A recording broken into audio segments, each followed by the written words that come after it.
let's switch channels for a bit and talk about the bloody glove that Ann Taylor raised during Bryan Kohberger's pre-trial motions. Does it exonerate him? Where did it come from? Where was it found?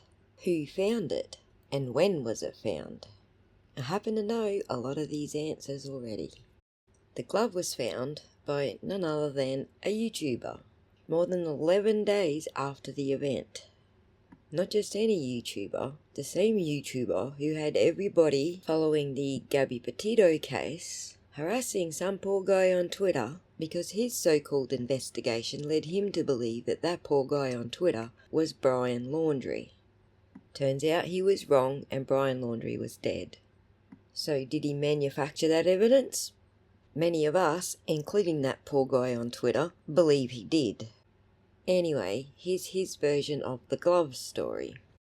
The glove that the police almost missed.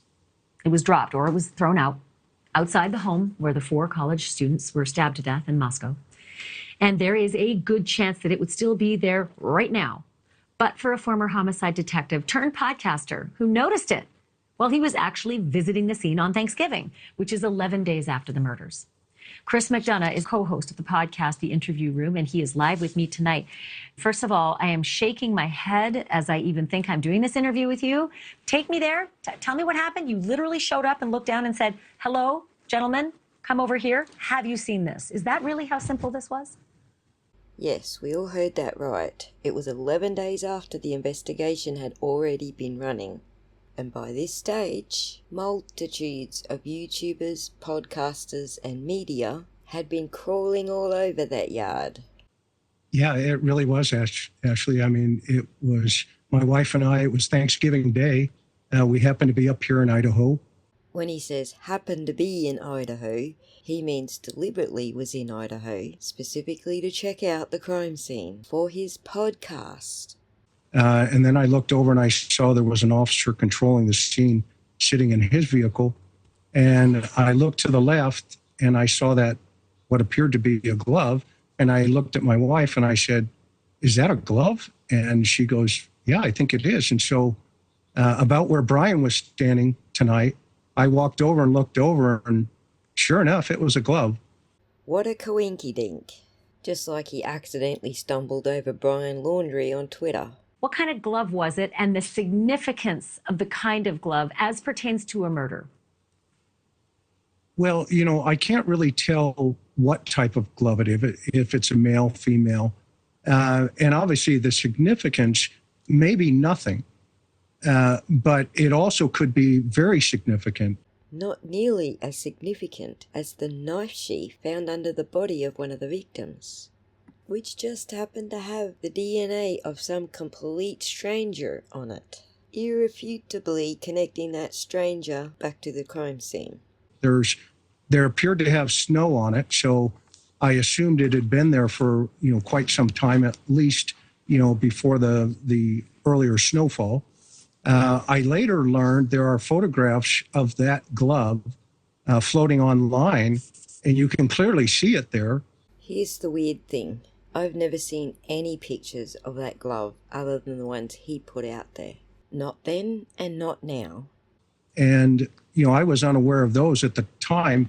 And when I told the officer, I waved him over and I said, "Hey, you need to come take a look at this." And he walked over and his first words were, "Oh, wow." And I said, "Yeah," I said, "You probably want to collect that, get your evidence people out here to do that." And he took some photographs of it, and I assumed that they, had collected it.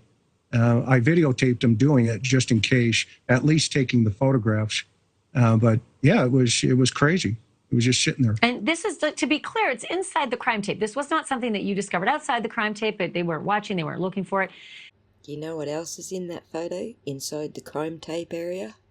Remnants of gifts and flowers left by mourners.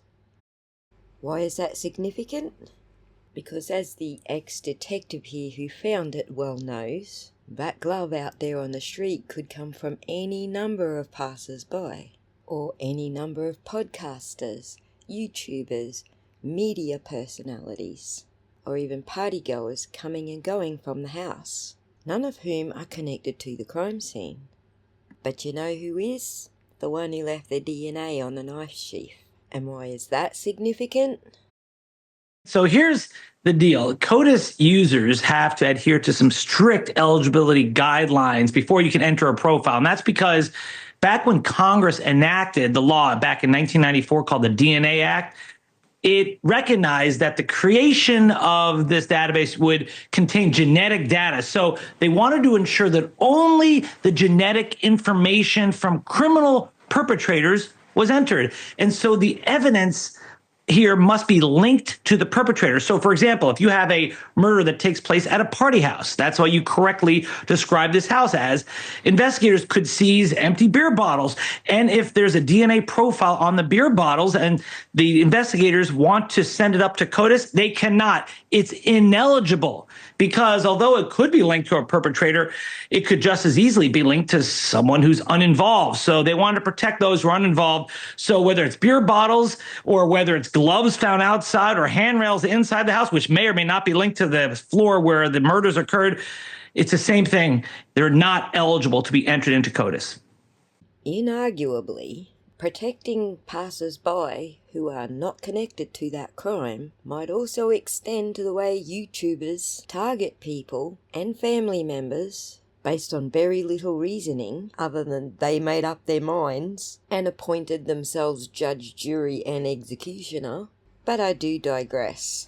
Having DNA, a speck of it on a knife sheath, that's a whole other ballgame, right? That's the murder Very weapon. different. How about this other issue? Right. How about this other issue that Bryan and I were just talking about? And that is that Ann Taylor says, and I'll repeat it because the wording matters here. She said, police found absolutely no connection between Kohberger and anybody from 1122 King. There's no blood in his car. He wasn't connected to that house, to the people in that house. No blood in his car, but she doesn't say there was no blood in his apartment, no blood on his things. She stopped at car. Can we take her at face value that she meant all of that when she said no connection to the people in that house? Ann Taylor is a savvy lawyer. When she says car, she means car. And I point you to the excellent argument from one counselor, Ashley Banfield, who said that that car wasn't found until 6 weeks after the murders. 6 weeks, a long time for someone who is a doctoral student, who's used to researching this kind of stuff, to know how to get rid of evidence, to wash the car, to be able to sanitize all the insides of the car. And I think that's what happened. And he took great pains to try to dispose of all the evidence. And in the end, they have his DNA on the knife sheath. That's the biggest evidence here. They also have him driving the car that was used. They also have him using his cell phone before the murders to scope it out, although the cell phone was turned off during the murders. How interesting that the only time his cell phone was turned off was right during the murders. He's an unlucky guy, just like his alibi, where he said he was searching for stars, looking at stars at that time of night. No witnesses, of course. He was just out there stargazing in his hardtop Hyundai in the middle of winter. Okay. How interesting indeed.